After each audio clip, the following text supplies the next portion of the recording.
Welcome into the Cougar Tailgate, where BYU fandom lives. Here's your host, Lauren McLean.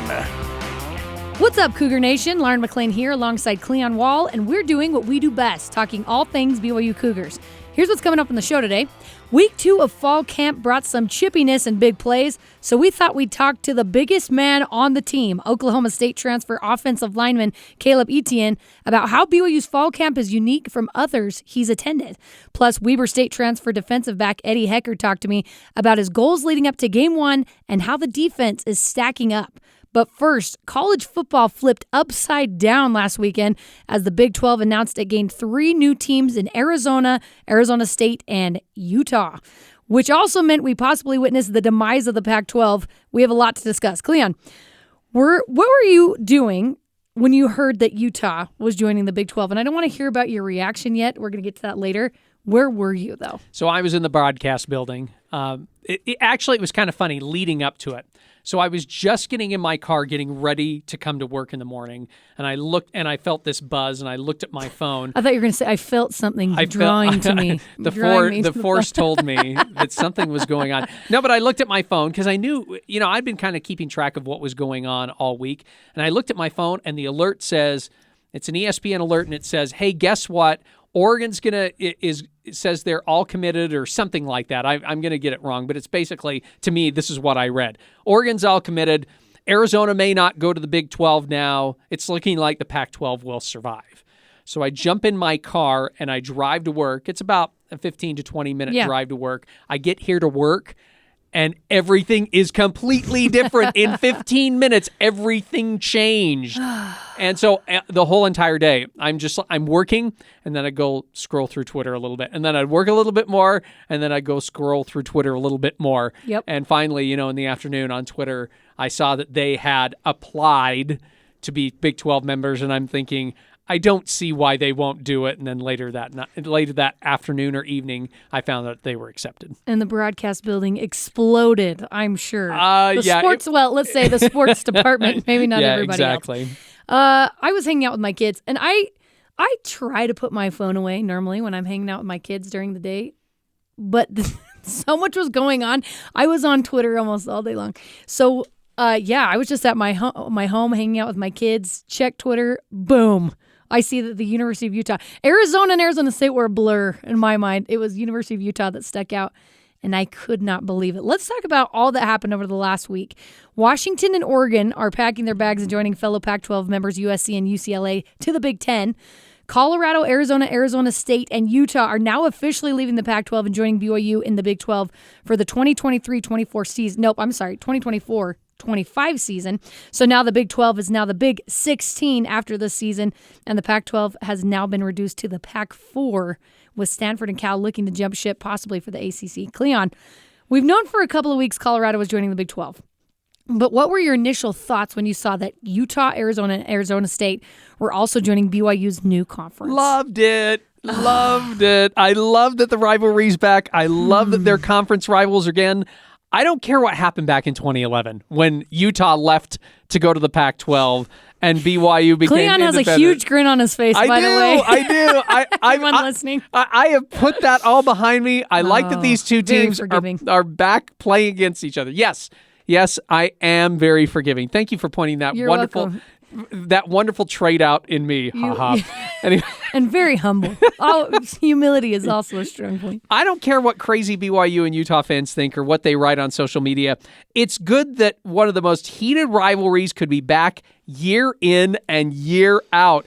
No interruption because they're non-conference rivals. It's one of the few rivalries that's getting back together. The only other one that I can think of off the top of my head is Texas and Texas A&M. That's the only one that I can think of. Texas and Oklahoma. Well, but they've been together. It's fine. Yeah. I'm just saying. Oh, you're saying getting back together. That they're conference rivals again. Yes. Because I don't think, if I have this right, I don't think Texas and Texas A&M have played against each other since the Aggies went to the SEC. So I think this is great.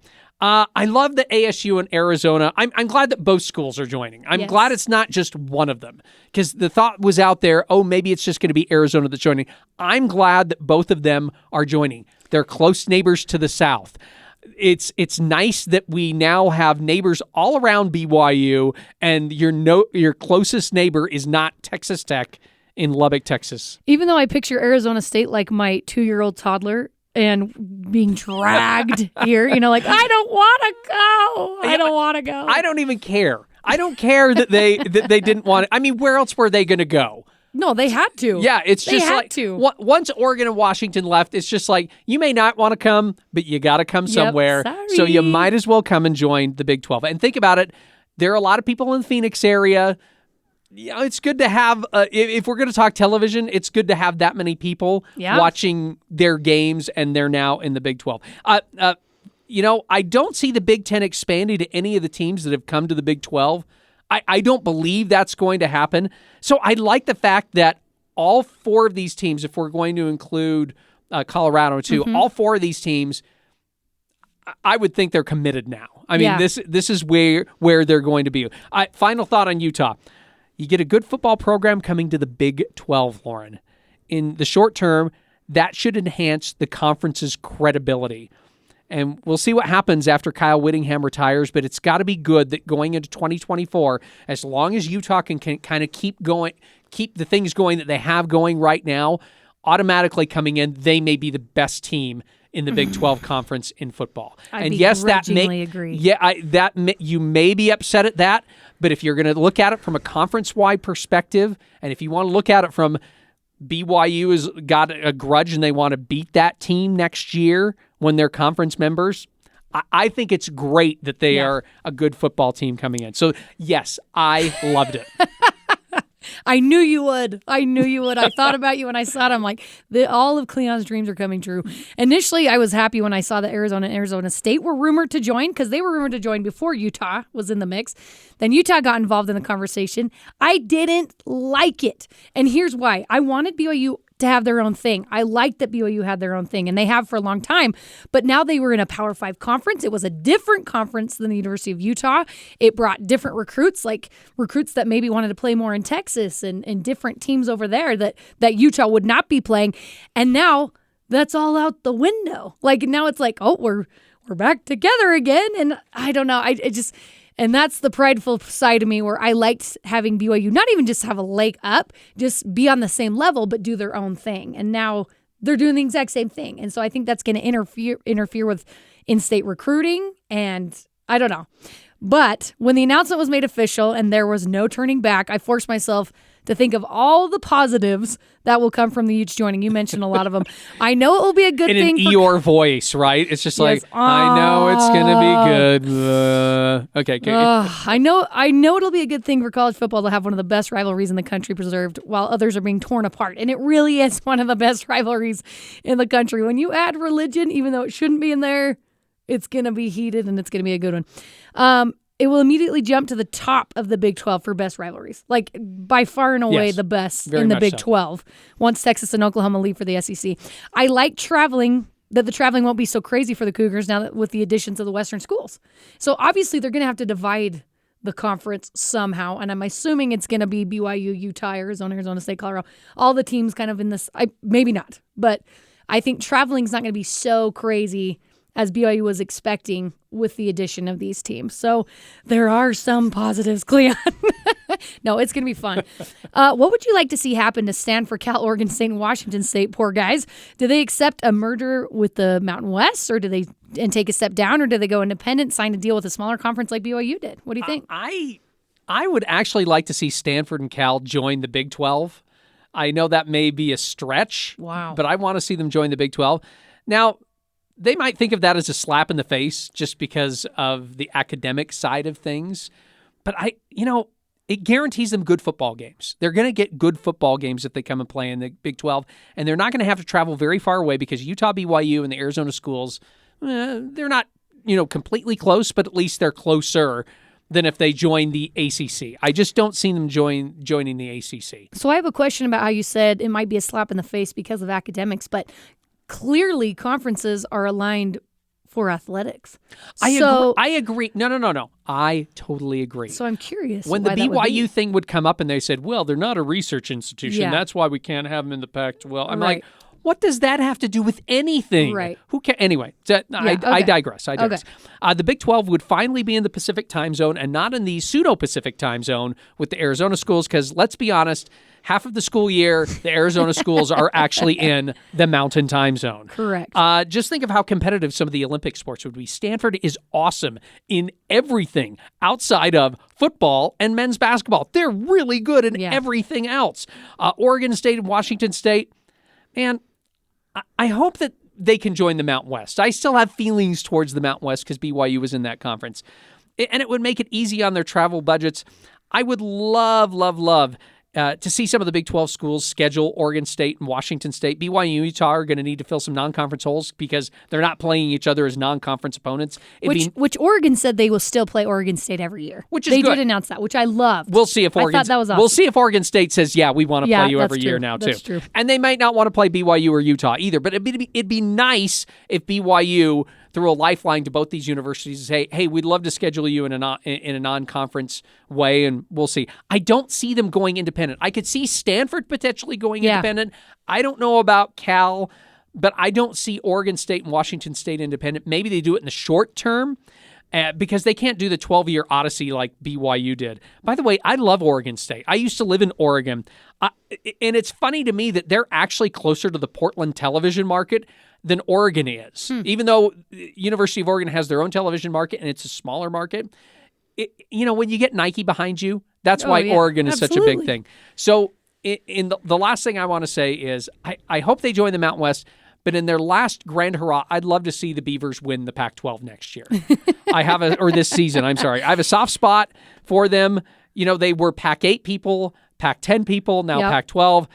Let's finish their reign in the Pac with a bang with the teams that they're in there right now. Go Beavs. I hope you win the Pac-12. That would be phenomenal. I actually would love that for them. Unfortunately, I don't think that's going to happen, but we'll see. We'll see. You never know.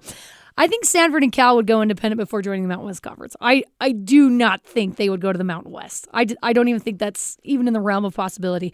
Ideally for them, the dwindling ACC will pick them up as part of their conference. Well, we don't even know if the ACC is dwindling. If it is, they could be picked up by them. Geographical conferences are out the window anyway. Yeah, I would be really bummed for Oregon State and Washington State if they had to take a step down, but I'm not sure what other options they have.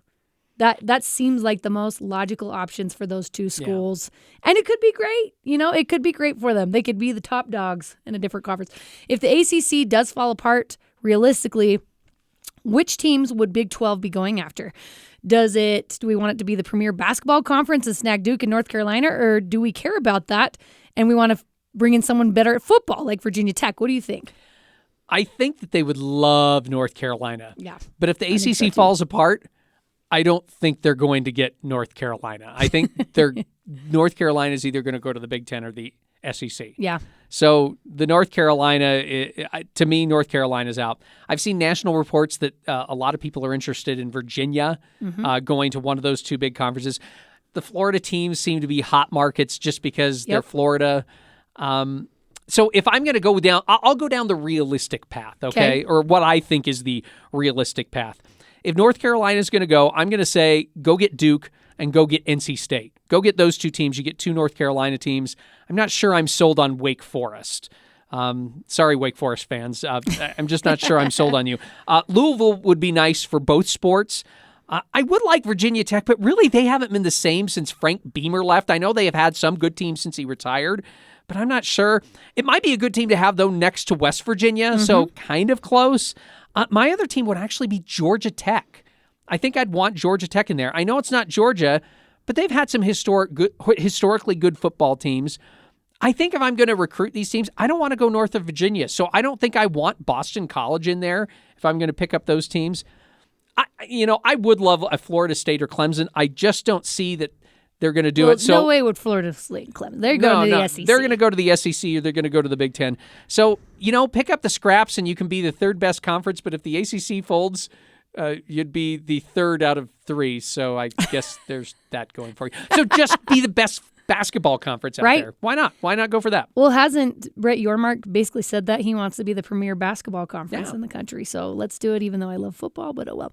Yeah, Florida State and Clemson, the SEC is just biding their time before Florida State and Clemson can get out of their contractual obligation to the ACC. So we'll see what happens there. The ACC is a fantastic basketball conference, so if Brett Yormark really wants the Big 12 to be known as the premier basketball conference, you could have your pick of the litter. Duke, NC, Virginia, Louisville, Syracuse, Miami.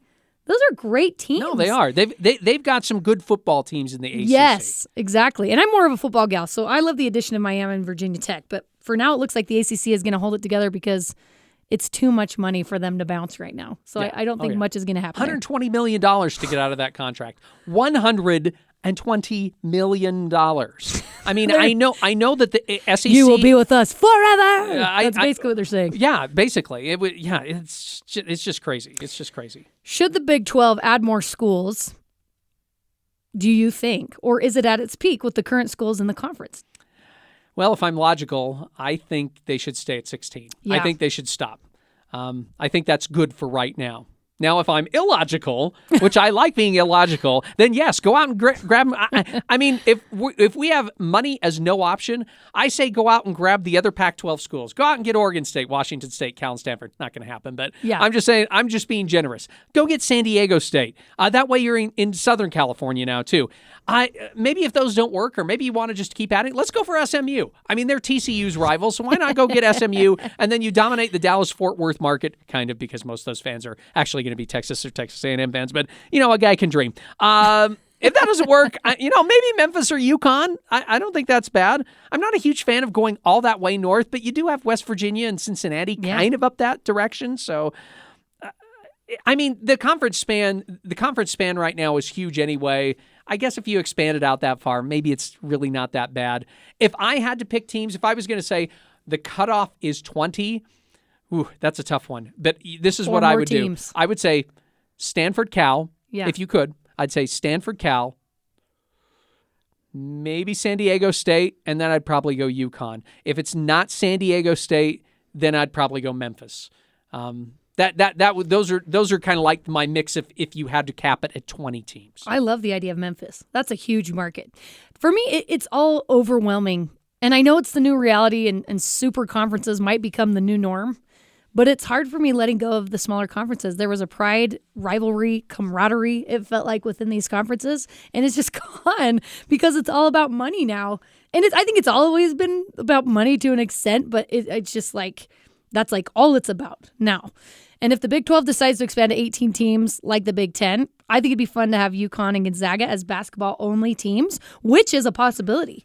They grow the brand, span the conference coast to coast like the commissioner wants. And I've always liked the idea of adding San Diego State, but that would have to be for all sports. Because, I mean, they're a great school. I think they'd be a great addition. And I love Memphis. I love the idea of adding Memphis. So we'll see what happens. Does this realignment diminish the product for you? I mean, like...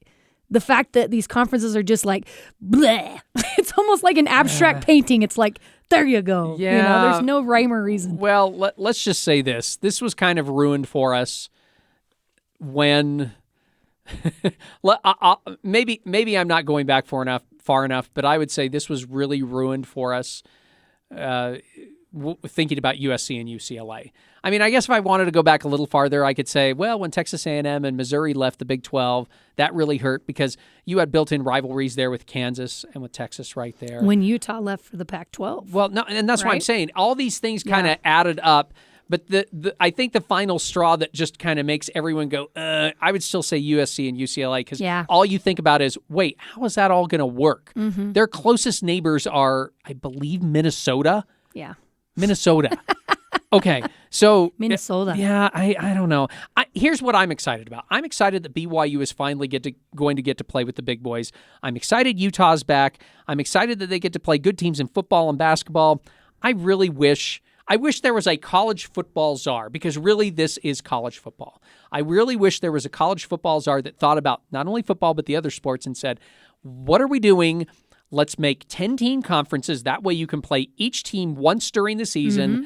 And then you can crown a champion, and it'd be like the Pac-10 would come back again or something like that. Right. And Utah and BYU would be together with Colorado and maybe in Nebraska or just something like that represents the whole country instead of this mishmash of what we're headed towards, which is two massive conferences Yep. with a lot of good teams. And by the way, some other teams that are going to really benefit, like a Rutgers. Oh, yeah. Who are benefiting, even though their athletic programs are not that great. But two huge conferences, and then the third or fourth best conference.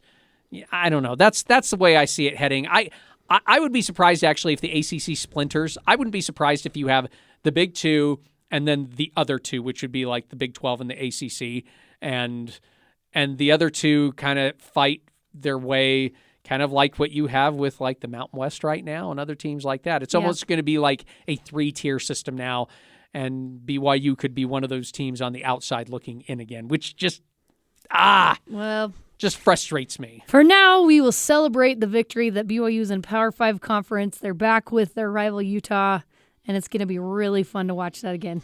But we'll stick with the positives. Coming up, I talked with new big man Caleb Etienne about who is the strongest guy on the team. Plus, defensive back Eddie Heckard tells me if he thinks the new defense is game ready. This is Cougar Tailgate.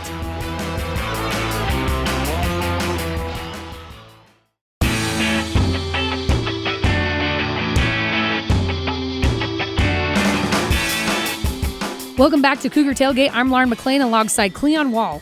BYU's offensive line is the deepest on the team and the largest I've seen in years. 6'8" Oklahoma State transferred Caleb Etienne talked to me after practice about adjusting to Provo life and his goals for this fall camp. Here's the interview.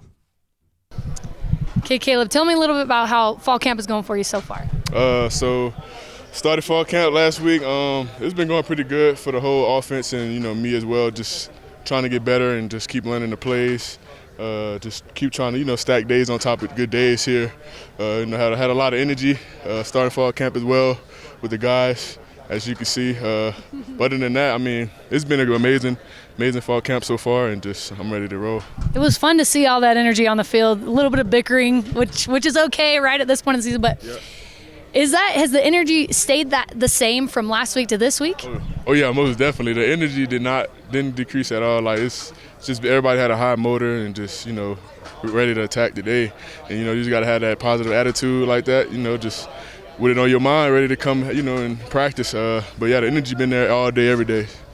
You've been to fall camps at a few different schools, including Oklahoma State. How is BYU's fall camp a little bit unique from what you've seen before? From where I was, I feel like this fall camp right here is most definitely probably like, I ain't gonna say the easiest, but it's getting us ready for the season. They're not, just trying to tear our bodies up and just wear us out. They're making sure that we're staying healthy and we're just taking care of our bodies the right way than from where I came from. So I'm loving it, how the way they got it set up for us, and it's really nice. So, what would you say is your number one goal for fall camp as you prepare for Sam Houston in Game 1? Shoot, really, just my main goal is just to know the whole offense. Should be the best O-lineman I could be, and just be a leader and help the guys. Heading into the Big 12, really. Just we all go on one board and just go dominate really, and just have that that mindset of just but dominating every game really. So just excited for the first game really, and just ready to play. That's it.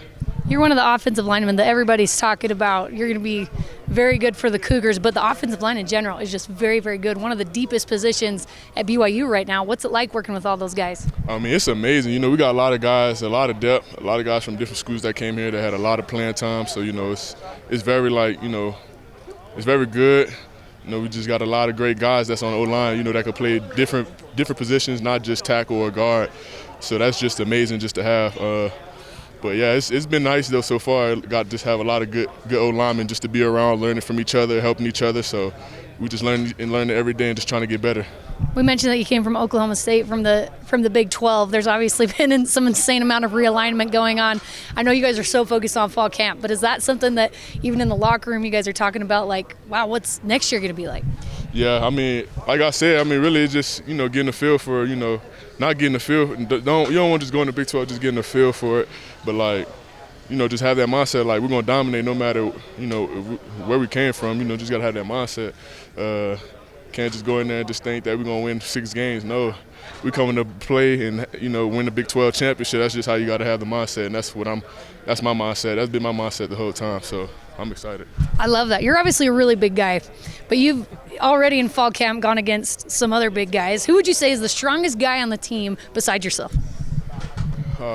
Like on the defense? Sure, or offense, whoever you want to say. The strongest guy, I'll say probably, a lot of D linemen, they are pretty strong. The interior guys are pretty strong.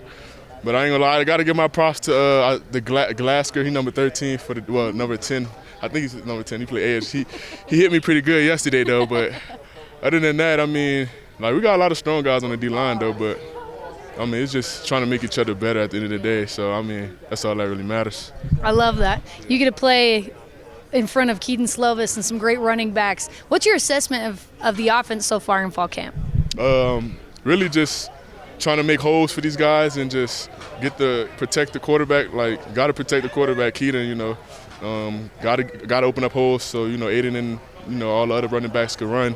Really just trying to get comfortable with them and how the way they play so we could play, our game and make sure that they're scoring touchdowns and, everybody's just happy at the end of the day. Everybody's happy at the end of the day. I love that mentality. Yeah. So you've been in Provo now for a few months. I know on BYU Sports Nation they kind of asked you what you like to do, but is there anything you've found here in Provo you're like, oh, I love doing that, or I love to eat there? Yeah, pretty much. I love to eat anywhere. Coming from Oklahoma, Stillwater, they didn't really have as many food options. I'll say here it's different types of cultures of food, which is amazing. I never had Hawaiian food when I first came out here, so that's pretty good. And And then just here they feed us a lot, so it's been amazing though. They just take care of you, make sure you're fed, and other than that, I like to go fishing, stuff like that. I want to start hunting or whatever, but no, it's not that time of the season yet. But I want to start hunting, and that's pretty much it though. I love it. I'm sure there's a bunch of guys on the team that would love to teach you how to hunt. Yeah, I already know. I'm gonna have to see, 'cause I'm down for that for sure. All right, we're super excited to watch you play. Thanks so much for the time. Yes, ma'am. Thank you. All right, Cleon, it's time for our weekly college football countdown. We're only 3 weeks away from the game against Sam Houston. I don't know why that got up. In Lavelle Edwards Stadium. So here are some major threes in BYU history. Number 1, Kyle Van Noy wore number 3 for BYU. The Kyle Van Noy. So did Jaron Hall, who was on the team last year. He's now wearing a different number for the Minnesota Vikings, but hey, he wore number 3 for BYU. And that's not a bit of a stretch. BYU was ranked number 3 in the country in 2011. Hey, this is my favorite. Danny Ainge is number 3 on the basketball team, men's basketball, for all-time scoring. He's also number 3 all-time in steals. Well, there you go. Danny Ainge. But his number was 22. We won't get into that right now. Maybe next week we will. When Jay Hill came to BYU from Weber State, he didn't come empty-handed. He brought with him NFL-bound defensive back Eddie Heckard, who already knows the defense like the back of his hand. I chatted with him after practice about what he's most excited about come Game 1. Here's the interview. All right, so tell me how fall camp's going so far for the defense, for yourself. For the defense, I think we're out there learning each day. We make mistakes, but the next day we fix them. I think everybody is understanding it more from the spring when I got here, and we're building that defense that we need to be that identity of that tough, fast, dominating defense. For myself, I believe I'm getting better as well every day. I think, I think I'm just working on what I know I need to work on and taking advantage of knowing my weaknesses and taking advantage of them every day in practice. You mentioned that the team is getting a little bit better in understanding the defense, and I'm sure you mentioned during spring that you're helping out a lot with that, and obviously they had a lot to go when it was springtime. On a scale from 1 to 10, how do you feel like the guys are understanding the new defense? I think it's a 10. I think everybody is just understanding it more, and we got a lot of players back, a lot of veteran players. In the spring, we were playing with a lot of freshmen and newcomers as well, like transfers. So I think it's a 10, as far as everybody understanding it. And it ain't perfect, but it's better than what it was, I would say. Now that you're able to watch the defense and play with the defense against the ones, how do you feel like they're doing against that offense in Keaton Slovis? I think we're doing good. not great, but we're doing good, and I think it's good that we're not great yet because we always got something to work on, and that's a good offense over there with the play calling and the players. So I think we're going to get beat every day, and we're going to come back. We're going to watch film on it, fix the mistakes every day, and then it's the next rep. It's the next day. We just learning from mistakes that we make, and it's going to take us into game one. We're going to be ready to go. Obviously, your goal is the NFL, and you mentioned during fall camp you're learning your own weaknesses and trying to overcome those. But what would you say is your number one goal for fall camp? My number one goal is to not be the same player every day. I just find something to work on every day. Each rep, just understand like what am I trying to work on, like from the day before or from the rep before. Like I think that's all it is really. I don't think I put too much thought into like, oh, I need to do all this because I've been a good player, and I don't think I need to change too much. Just work on the little things that'll get me to the next level. You maybe know Jay Hill better than anybody on the team. How's Jay Hill, the head coach, different from Jay Hill, the defensive coordinator? It's not much of a difference. I would say the only difference is he's just not speaking to the team at the end of the day, like at the end of practice or nothing. That's Kalani's role. But as far as coaching-wise, he's still coaching numerous positions if he can. He always giving his extra input, like, to help. So I think he's the same person other than, like, just being that head voice at the end of the day. Does he kind of use the same lingo that he did too? Yes, same exact things. I've been hearing them for years now. So, yeah, same lingo, same everything. You speak his language by now. Obviously, the communication is super important on the defense and with the DBs. How's that communication between you guys going so far? It's going good. Every time we on the sideline, we're talking about something that happened on the field. Every time we're on the field, we're talking. Like it's going good, and we built a good relationship outside of football. You know, playing like going golfing together, like just doing things, outdoor activities together to build that relationship outside of football, which is important. You don't have a lot of time outside of football, but what's one thing you found that you like to do around the Provo area to have a good time? I'm just enjoying all the food spots that we got now. When I was in Ogden, it wasn't that many food spots, so I enjoy all the food around here. I enjoy. I got into golfing, so it's things like that. I really just stay in the house and chill, though. Yeah. So you got into golfing. How's your golf game? How would you say your golf game? It's not good. It's not good, but we're gonna get there. It's not good for a reason. That's all right. Practice makes football is number one priority, right? Who's the best golfer in the DB room? Probably as a safety, Crew Wakely, and then as a corner, I don't know. Cam good. Cam Garrett is good. I know Mike and not Mike. Jacob golfs and Evan golfs, but other than that, I don't know. So my last question for you is: Sam Houston is in less than a month from now. What are you most looking forward to for that first game? Just getting back out there, that's the test. I feel like that's what's gonna tell me if I was getting better or not, and then it just starts with the reason I came here to get better every day, to get to that next level, making plays to get to that next level. So yeah, that's what I'm excited for. Thank you so much, Eddie. Thanks for the time. Thank you. And that does it for us today. Thanks again to Caleb Etienne and Eddie Heckard for coming on the show with us. You can join the Cougar Tailgate wherever you get your podcasts, on Apple, TuneIn, Stitcher, Spotify, or on BYURadio.org. Cougar Tailgate is a production of BYU Radio.